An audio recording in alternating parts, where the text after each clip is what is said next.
Como eu disse, a glória é tua, o louvor é teu. Eu estou aqui, Senhor, só para conduzir. Me sinto, Senhor, o menor entre os meus irmãos, mas sinto uma alegria profunda em ver crianças que nasceram aqui dentro, como tantas que tem aqui hoje, trabalhando em vários ministérios e trazendo alegria não só aos pais, mas a cada familiar, a cada vizinho, a cada colega de colégio, a cada colega de faculdade. Eu te louvo, Senhor, e te peço mais uma vez, abençoa a vida do Rander de forma especial, Pai. Abençoa não só ele, a casa dele, a família dele.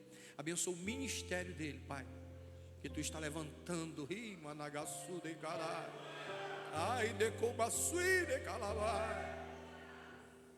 Abençoa, papai, e usa ele mais uma vez. Traz uma palavra da parte do céu para as nossas vidas, em nome de Jesus. Amém, amém. Aplaudam Jesus.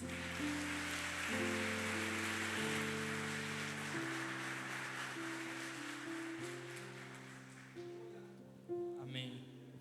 Eu quero saudar a todos vocês na paz do Senhor Jesus. Amém? Você pode tomar seu assento.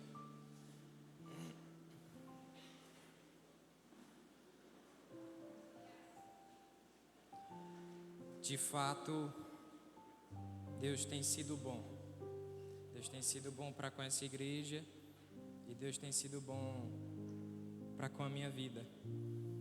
E o mais interessante de tudo isso é que esse é o mistério do Evangelho. Nós trabalhamos, nós fazemos, nós até estudamos, mas no final não fomos nós, foi a graça de Deus. Amém? Então eu quero pedir a você que abra sua Bíblia comigo no Evangelho de Jesus, segundo escreveu João.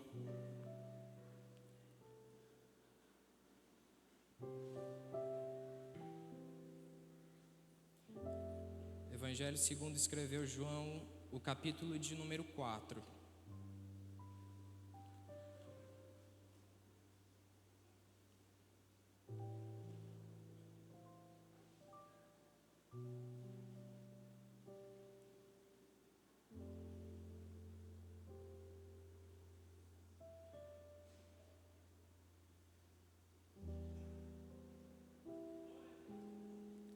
Quem achou diz amém.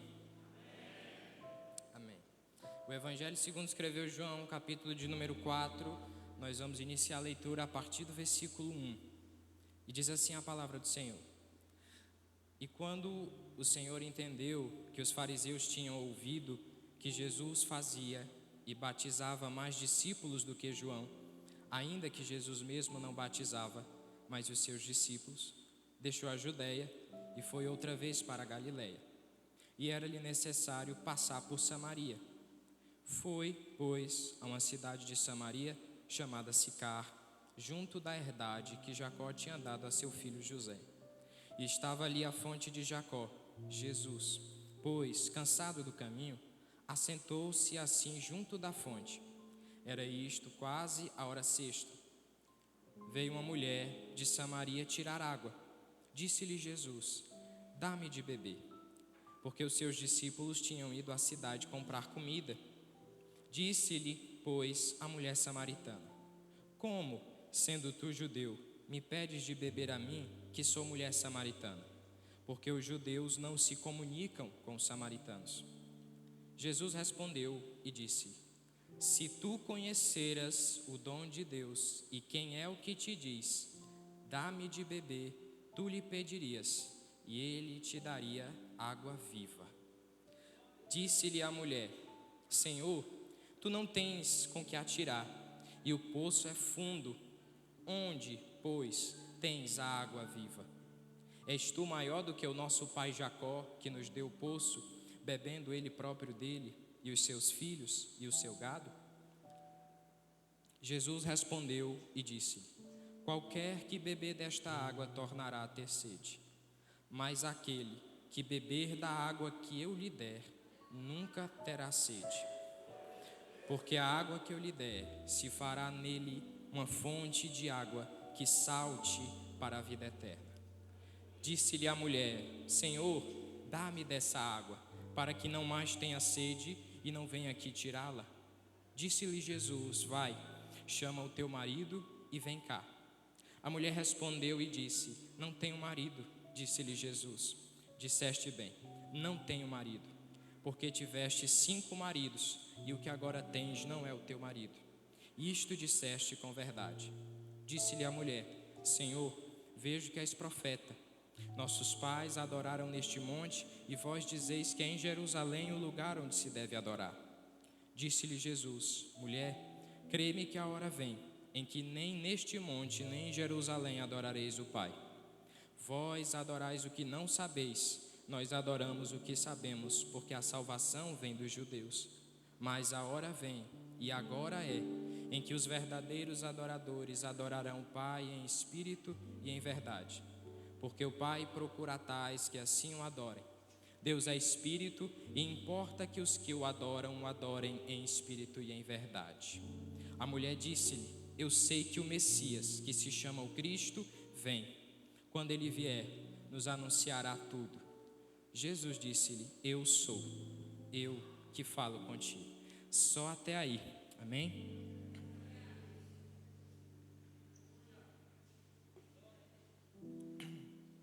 A passagem que nós lemos se encontra registrada em João. E quem escreveu esse evangelho, que carrega o nome do próprio autor, foi João, filho de Zebedeu, irmão de Tiago, o mesmo que era pescador. E era um dos discípulos mais próximos de Jesus, porque Jesus tinha os seus 12 discípulos, mas tinha também aqueles que eram mais próximos dele. E esses eram 3, Pedro, Tiago e João. Nós vamos ver isso no decorrer dos evangelhos, no decorrer dos registros que a Bíblia nos dá. E João faz parte do que nós chamamos de os 4 evangelhos sinóticos. E o que quer dizer evangelhos sinóticos?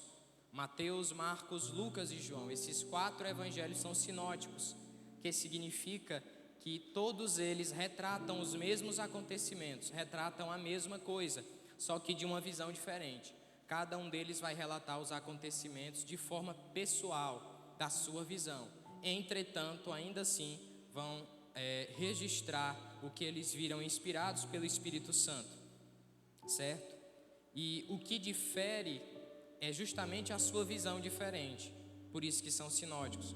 Como, por exemplo, o próprio livro de João, o próprio evangelho de João, vai retratar os acontecimentos na intenção de apresentar aos seus leitores Jesus como o próprio Messias, como o Salvador e como o próprio Deus. Por isso, logo no capítulo 1, nós vamos encontrar um dos versos mais conhecidos da Bíblia. No princípio era o Verbo, e o Verbo estava com Deus, e o Verbo era Deus. João apresenta essa tese porque o objetivo dele ao escrever o Evangelho era justamente apresentar Jesus como tendo a natureza do próprio Deus, era apresentar Jesus como Deus.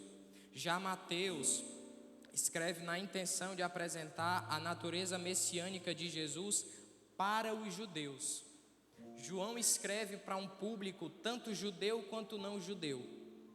Já Mateus escreve justamente para os judeus. E Marcos, que é o terceiro que eu estou citando aqui, ele registra os acontecimentos no objetivo de apresentar os ensinos de Jesus e o seu discipulado. Por isso que no Evangelho de Marcos nós vamos ver mais os milagres relatados e as pregações de Jesus. E já em João nós vamos ver que ele relata com mais ênfase tanto os milagres como as pregações e também os diálogos que Jesus teve. E por fim, em Lucas, ele tem o desejo de apresentar Jesus como verdadeiramente homem, o que demonstra as suas 2 naturezas, divina e humana. Por isso que no livro de Lucas, o próprio autor utiliza muito o termo o Filho do Homem. E aqui na natureza do Evangelho de João, onde ele quer retratar Jesus como Messias, ele vai retratar vários diálogos. Um diálogo anterior à passagem que nós lemos é o diálogo que Jesus tem com Nicodemos. E aqui nós vamos chegar no verso 4, que é outro diálogo, o diálogo que ele tem com a mulher em Samaria, a mulher samaritana. E o contexto dessa passagem se dá no seguinte: Jesus entendeu que os fariseus tinham ouvido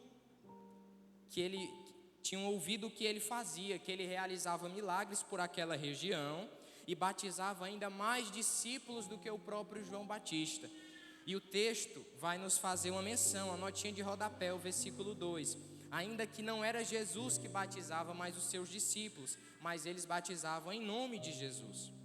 Então, pensando nisso, ele vai deixar a região da Judéia e ir para Galiléia. Então, a intenção dele era chegar na Galiléia. Só que veja o versículo 4 comigo. Eu peço a você, como de costume, que você mantenha a sua Bíblia aberta, para que a gente acompanhe a exposição do texto. Amém? Só que veja o versículo 4 comigo. Diz o seguinte: e era-lhe necessário passar por Samaria. Por que era necessário que Jesus passasse por Samaria?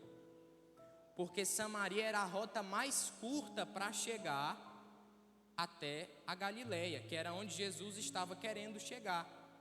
Só que era só por isso que era-lhe necessário passar por Samaria? Não. O sentido desse texto aqui nós podemos dizer que tem um duplo sentido.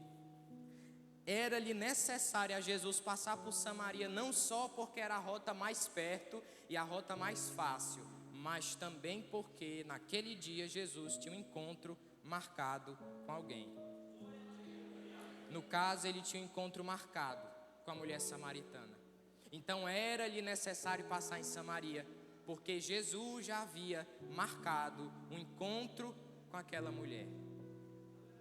E veja que aquela mulher, ela não sabe quem é Jesus, ela não conhece quem é Jesus, mas apesar disso, Jesus já conhece e já sabe quem é ela. Nós vamos ver isso no decorrer do texto. Às vezes, talvez tenha alguém aqui que veio para cá pensando simplesmente que viria para mais um culto, iria ouvir mais alguns louvores, ouvir uma palavra e ir embora. Só que talvez seja hoje que, assim como Jesus marcou o encontro com a mulher samaritana, talvez seja hoje que ele possa ter marcado o encontro com você também.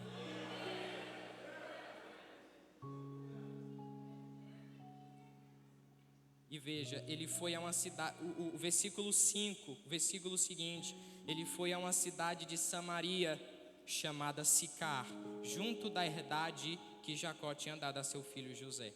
Essa cidade aqui, no Antigo Testamento, ela é citada como Siquém, e era onde estava o túmulo de José.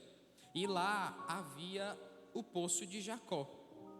E Jesus, ele vai sentar naquela fonte, e o versículo 6 diz: ele assentou-se junto à fonte por estar cansado do caminho. Isso demonstra para nós a natureza humana de Jesus, que ele era homem, ele se cansava de uma viagem, certo? Então, por estar cansado, ele vai sentar-se junto àquela fonte. E o texto vai dizer para nós que era isso quase a hora sexta. Outras traduções talvez digam melhor: quando Jesus assentou-se junto da fonte, era meio-dia. A hora sexta equivale ao meio-dia, 12 horas, certo? Ele estava sentado junto à fonte. E a esse horário, meio-dia, porque ele já havia marcado o encontro com aquela mulher, ela chega. Versículo 7: veio uma mulher de Samaria tirar água. Disse-lhe Jesus: dá-me de beber. Ora, Jesus já tinha encontro marcado com aquela mulher ao meio-dia. Mas a gente está falando aqui de uma região que fica no Oriente Médio. E o Oriente Médio é quente. Talvez seja mais quente do que aqui. Pasmem vocês. Um canto mais quente do que o Ceará. Mas era uma região muito quente. E era mais quente ainda no meio-dia. Por que que aquela mulher ia buscar água ao meio-dia? Quem é que é louco de ir buscar água no meio-dia? Sair da sua casa, porque o poço ficava fora da cidade.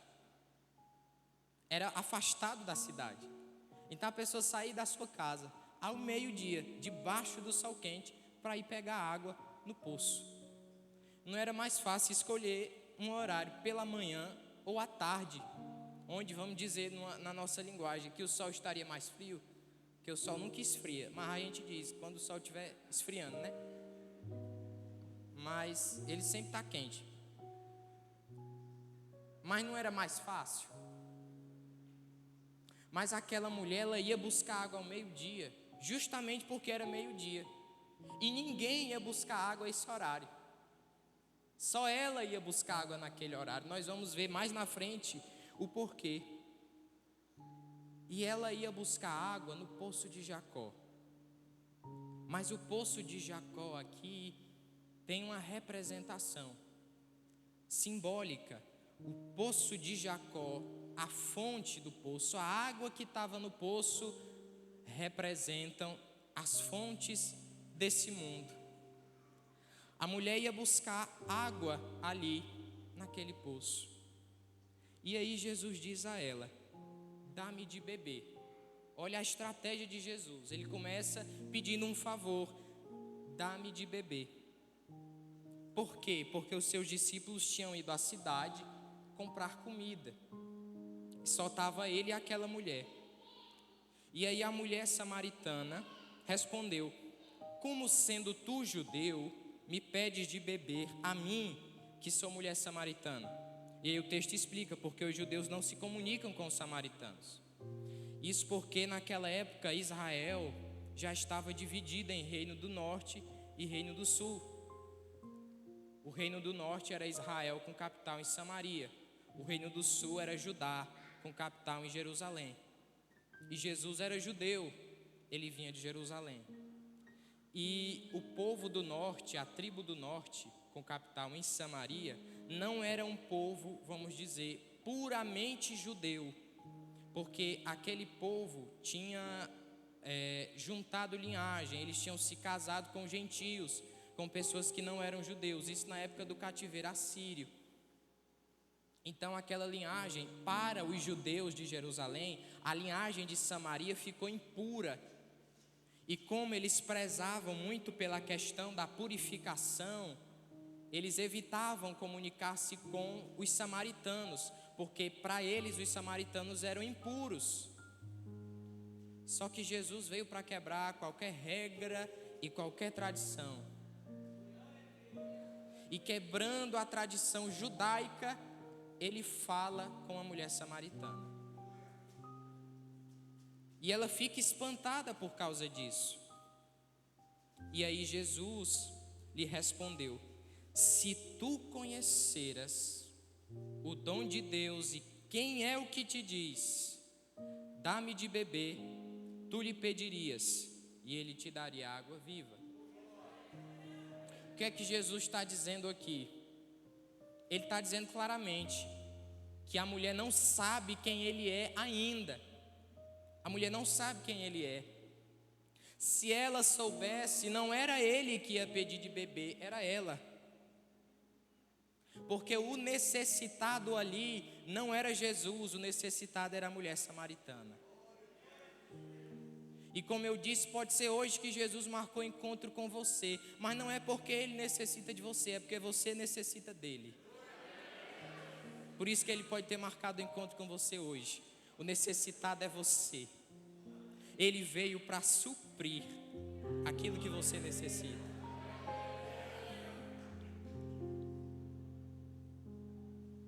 Então a mulher ali, ela não conhece Jesus, ela não sabe quem é ele.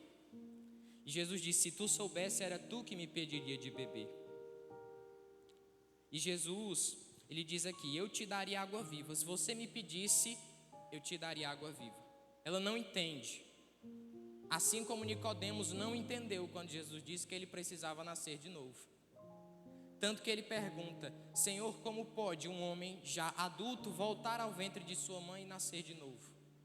Mas Jesus não estava falando do nascer de novo de forma física, mas do nascer de novo espiritual. E essa mulher também não entendeu, porque ela achou que água viva era a água fresca do poço. Ela achou que água viva se referia simplesmente à água fresca do poço. O versículo 11 vai nos confirmar isso, quando ela diz: Senhor, tu não tens com que atirar. Jesus não tinha balde e não tinha cântaro para poder tirar a água do poço. E o poço é fundo. Onde, pois, tens a água viva? Olha a pergunta que mudou a vida dela. Onde, pois, tem a água viva? Onde é que tem essa água fresca? Onde é que tem essa água que você quer me dar? O texto segue e ela diz: por acaso és tu maior do que o nosso pai Jacó, que nos deu o poço, bebendo ele próprio dele, os seus filhos e o seu gado? A mulher fala isso inocentemente. Se ela soubesse quem é Jesus, ela saberia que aquele com quem ela falava é muito maior do que Jacó. E Jesus respondeu e disse-lhe: qualquer que beber desta água, da água deste poço, tornará a ter sede.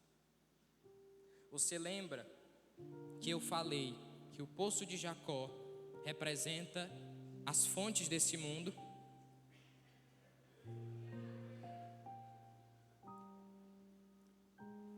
E as fontes desse mundo são justamente como o poço de Jacó. Quem bebe delas torna a ter sede. Quem bebe delas torna a ter sede. Porque as fontes desse mundo, elas não satisfazem por completo. Elas satisfazem por um momento, por um relance. São fagulhas, pequenos momentos, mas depois você torna a ter sede. E é exatamente isso que o pecado faz com você. Ele promete saciar a tua sede, suprir as tuas necessidades, e ele mata por um período de tempo. Ele supre as tuas necessidades por um período de tempo, mas depois você vai tornar a ter sede. Depois as tuas necessidades vão voltar, e aí vira um ciclo vicioso, porque você acha que só quem pode suprir as tuas necessidades é o pecado, é as fontes desse mundo, é o poço de Jacó. Meu irmão, se de fato as fontes desse mundo podem suprir as nossas necessidades e nos tornar plenos e felizes por completo, por que que tudo que resta depois de uma festa que dura a noite inteira, por que que não sobra alegria? Por que que não sobra? Sabe o que é que resta depois de uma festa que dura a noite inteira? Tudo que resta é uma dor de cabeça terrível, da ressaca. Você passa, coloca a mão no bolso, ó, nada, porque você gastou tudo. E o pior, a alegria que você sentiu foi embora. Tudo que restou foi aquela mesma tristeza profunda e o vazio que você sente todos os dias. Foi tudo que restou. Então, como é que as fontes desse mundo podem satisfazer as suas necessidades? É um engano, é um engano. Você precisa de outra coisa. E eu digo isso por experiência própria, porque eu já tentei buscar satisfação no poço de Jacó, nas fontes desse mundo. Sabe qual foi a fonte que eu procurei buscar? Pornografia. E eu estava dentro da igreja, Eu vinha para o culto, eu achava até que eu era crente. Eu vinha para cá todo domingo, levantava minhas mãos, eu até chorava. Até cara de crente eu fazia. Mas quando acabava o culto, chegava em casa, eu esperava só a oportunidade de ficar sozinho. E seguiu fazendo-se isso. E foi. Foi indo. Até que um dia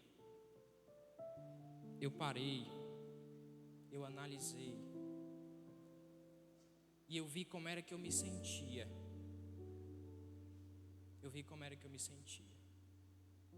Quando acabava, eu não sentia prazer, não sentia alegria. Quando acabava, eu me sentia a pessoa mais suja que você pode imaginar. E a tristeza me consumia. Por quê? Porque eu sabia que aquela não era a vontade de Deus para a minha vida. E você faz tantas coisas sabendo que essa não é a vontade de Deus para a sua vida. Você faz tantas coisas sabendo que essa não é a vontade de Deus. Você sente a tristeza, vem o peso na consciência, mas você não muda de vida. E aí, quando eu parei para analisar e para refletir nesse dia, eu disse o seguinte: como é que pode? Como é que pode eu me dizer cristão, eu me dizer crente, mas viver como viviam os fariseus, numa vida hipócrita, numa vida religiosa, aparentando ser quem eu não era? Como podia? E aí, naquele dia eu tomei uma decisão. E junto com essa decisão, eu posso dizer firmemente para vocês: naquele dia eu encontrei de fato a fonte que saciava a minha sede.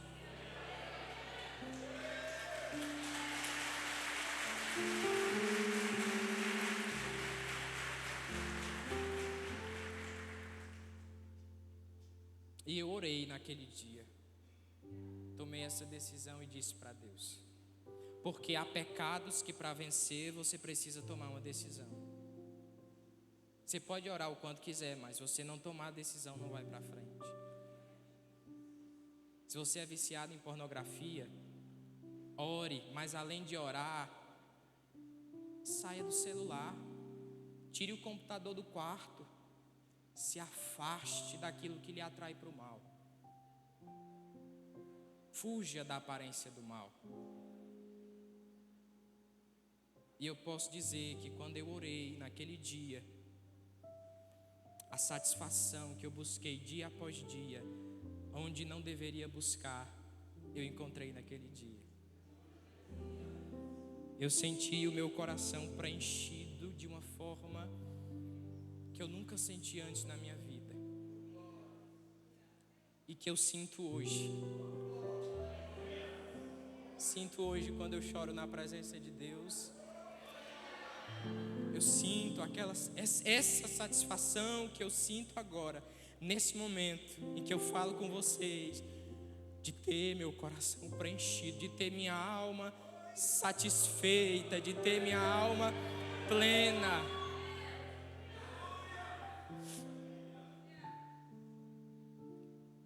E quantos mais aqui que me ouvem não se sentem dessa mesma forma, como eu citei aqui, buscando satisfação em outras coisas, no poço de Jacó, que é onde, se você beber, você vai tornar a ter sede. Mas eu quero te falar hoje de uma esperança, e uma esperança que está no versículo 14: qualquer que beber desta água tornará a ter sede, mas aquele que beber da água que eu lhe der, nunca terá sede.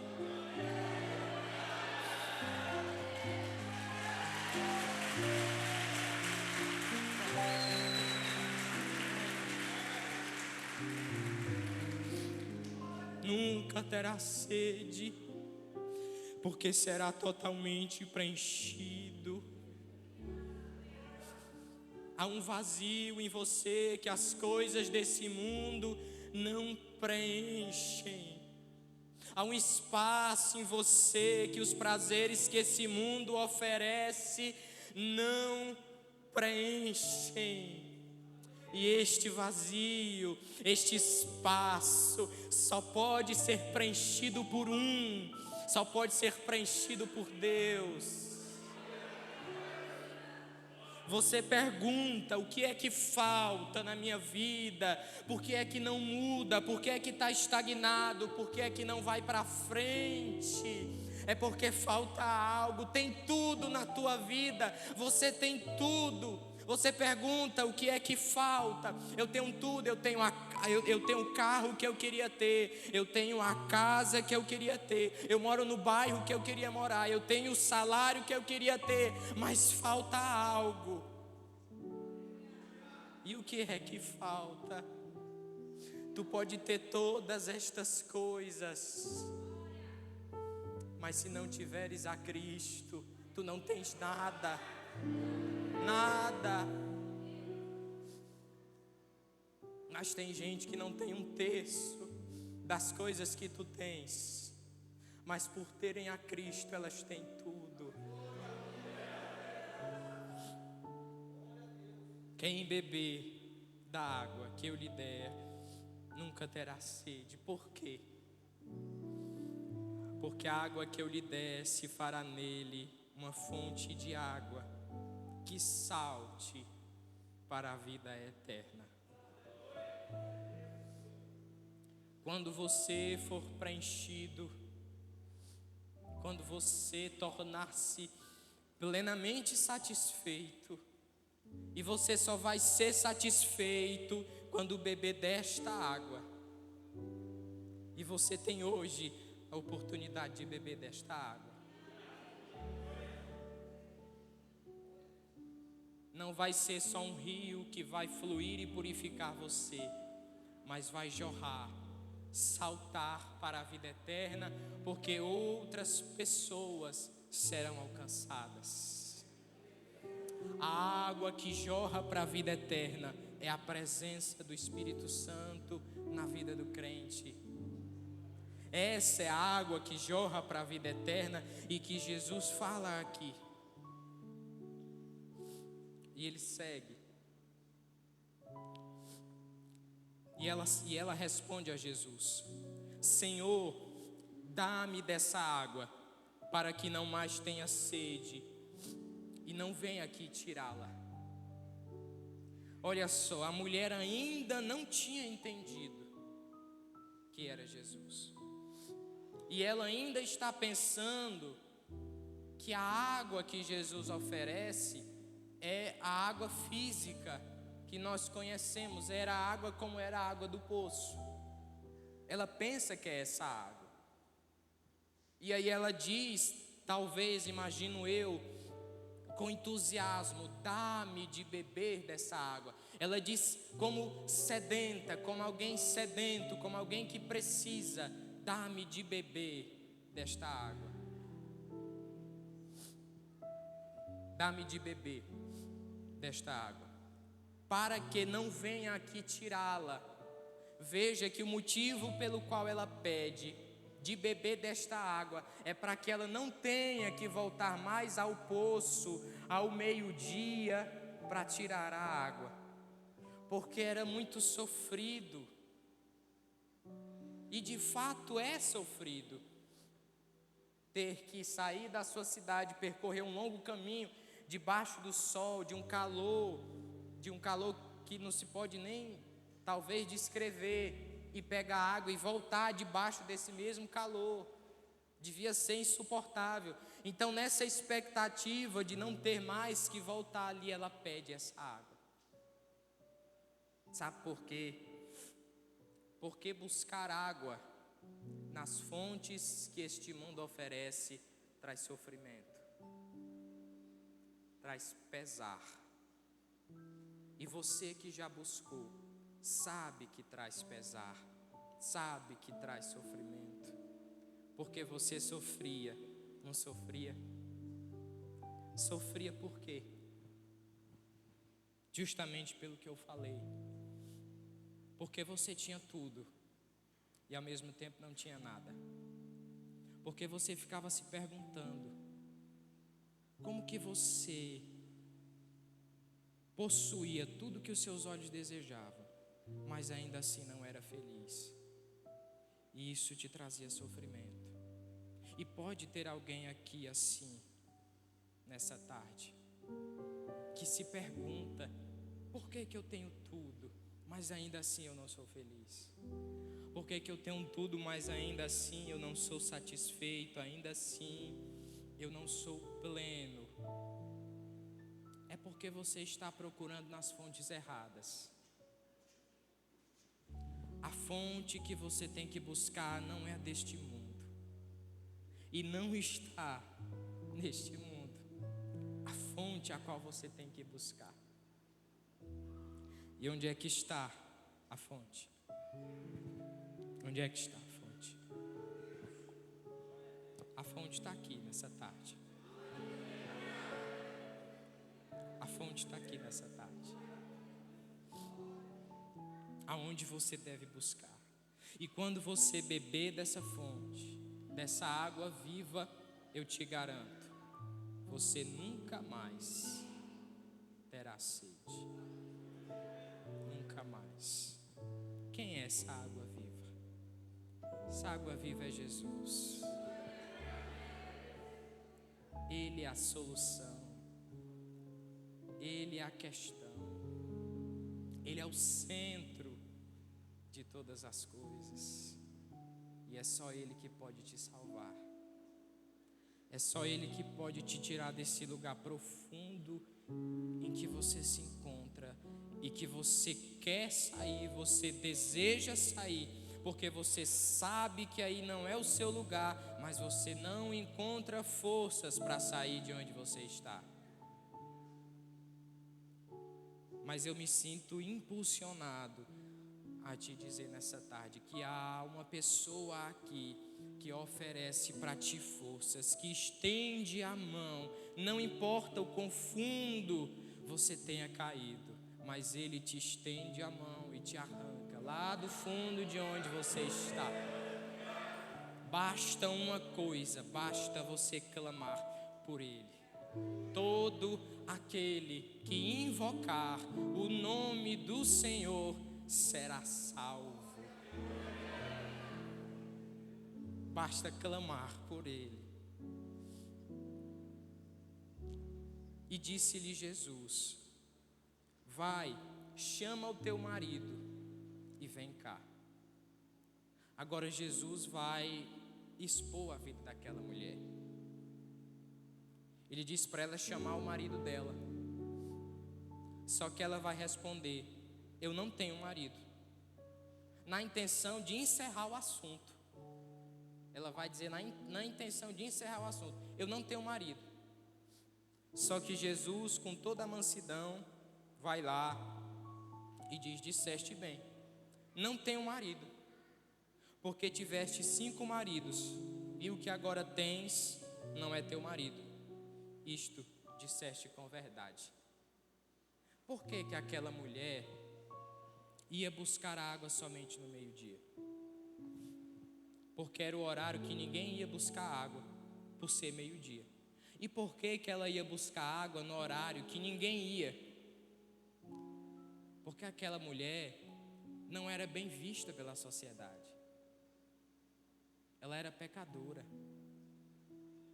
Então, se alguém a encontrasse ali no poço, iria desprezá-la, iria xingá-la.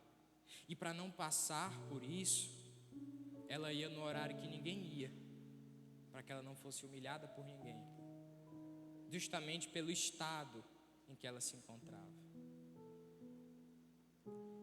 Mas o próprio Deus, o Senhor Jesus Cristo, decidiu encontrar-se com aquela mulher. Quando ninguém queria encontrar-se com ela, ele decidiu encontrar com aquela mulher. E nós somos como essa mulher. Talvez tenha pessoas aqui que sejam como aquela mulher, que viviam no estado de imoralidade, no estado de pecado, de depravação, e não se acha digno de ser alcançado por tal graça. Mas se há uma coisa que o encontro de Jesus com a mulher samaritana diz para mim e para você, é que a graça de Deus não tem critérios. Não existe critérios para a graça de Deus. Não existe o melhor ou o pior para a graça de Deus. Porque a graça de Deus pode alcançar a qualquer um. O apóstolo João, na sua primeira carta, ele vai dizer o seguinte, 1 João, capítulo 1, versículo 7. O sangue de Jesus purifica, não de alguns pecados, de todo o pecado. De todo o pecado. Não existem critérios para a graça de Deus. Não se atreva a achar que o seu pecado é tão grande que Ele não possa perdoar. Não estabeleça um tribunal acima do tribunal de Cristo. A graça de Deus não tem critérios. A graça de Deus não escolhe os melhores, muito pelo contrário. A graça de Deus escolhe as piores pessoas que você pode imaginar. Versículo 19, disse-lhe a mulher: Senhor, vejo que és profeta. Agora ela percebeu que ela não estava falando com uma pessoa comum, porque Jesus mostra a sua onisciência ao saber da vida daquela mulher. E ela diz: nossos pais adoravam neste monte, e vós dizeis que em Jerusalém é o lugar onde se deve adorar. O monte em questão onde ela fala é o Monte Gerizim, que era onde o templo dos samaritanos estava construído, que foi destruído. Só que eles ainda adoravam no monte, apesar de não ter mais templo. Só que os judeus diziam que o lugar correto para se adorar era em Jerusalém, porque o templo estava lá. E Jesus disse a ela: mulher, crê-me que a hora vem, em que nem mesmo neste monte, nem em Jerusalém adorareis o Pai. O que é que Jesus está dizendo aqui? Que vai chegar um tempo, aliás, já chegou o tempo, em que não há um lugar correto para se adorar a Deus. Não há um lugar correto, não há um local específico para se adorar a Deus. A gente tem a igreja como o prédio, mas a igreja não é o prédio, não são as quatro paredes. A igreja são as pessoas, a igreja é o conjunto, a igreja é o corpo. E onde a igreja, onde as pessoas, onde o conjunto, onde o corpo está reunido, ali pode-se adorar a Deus. Versículo 22, Jesus vai dizer: vós adorais o que não sabeis. Nós adoramos o que sabemos, porque a salvação vem dos judeus. Ele diz isso porque a salvação, tecnicamente falando, de fato vem dos judeus, porque Jesus era judeu. Mas a hora vem, agora é, em que os verdadeiros adoradores adorarão o Pai em espírito e em verdade, porque o Pai procura a tais que assim o adorem. Jesus aqui agora apresenta a essa mulher a boa notícia do Evangelho. Qual é a boa notícia do Evangelho? É que o Espírito Santo agora não habita em templos feitos por mãos de homens. O Espírito Santo agora procura habitar em pessoas. Essa é a boa notícia do Evangelho. E é uma boa notícia porque agora nós temos o privilégio de sermos habitados pelo Espírito Santo. E isso é de fato um privilégio. Privilégio que infelizmente muitas vezes nós não sabemos reconhecer.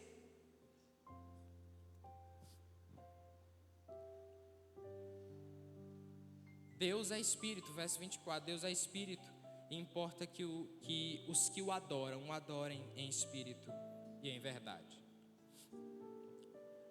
Adorar em Espírito e em verdade, é adorar de forma sincera. Assim como o arrependimento também precisa ser sincero. Eu falei várias coisas aqui, de situações que talvez pessoas aqui pudessem estar vivendo. E se você está vivendo uma dessas situações e precisa se arrepender, eu quero te dizer a você, o arrependimento tem que ser sincero. O arrependimento tem que vir do fundo do coração. Porque o arrependimento que vem do fundo do coração é só o Espírito Santo que produz. A mulher disse: eu sei que o Messias, que se chama o Cristo, vem. Quando ele vier, nos anunciará tudo. Ela ainda não entendeu que o Messias era quem falava com ela. E ela pensa que Jesus era somente um profeta. Era somente um profeta. Como muitas vezes vão tentar dizer para você que ele era somente um profeta, que ele era somente um filósofo, que ele era somente um líder muito experiente ou alguém muito inteligente. Jesus não era só um profeta, Jesus não era só um filósofo, Jesus não era só um líder muito inteligente. Jesus é Deus, Jesus é o Cristo e Jesus é o único que pode salvar a ti. Versículo 26, agora ele vai revelar-se a ela. Jesus disse-lhe: eu o sou, eu que falo contigo. Talvez até hoje você não tenha tido um claro entendimento. Talvez até hoje os teus olhos tenham estado tampados. Mas hoje Jesus faz com que a venda caia dos teus olhos. E reconheça que quem está diante de ti, estendendo a mão e dizendo: venha e beba da água que eu tenho para te dar, não é qualquer pessoa, é Jesus. É Jesus. Amém? Fica de pé.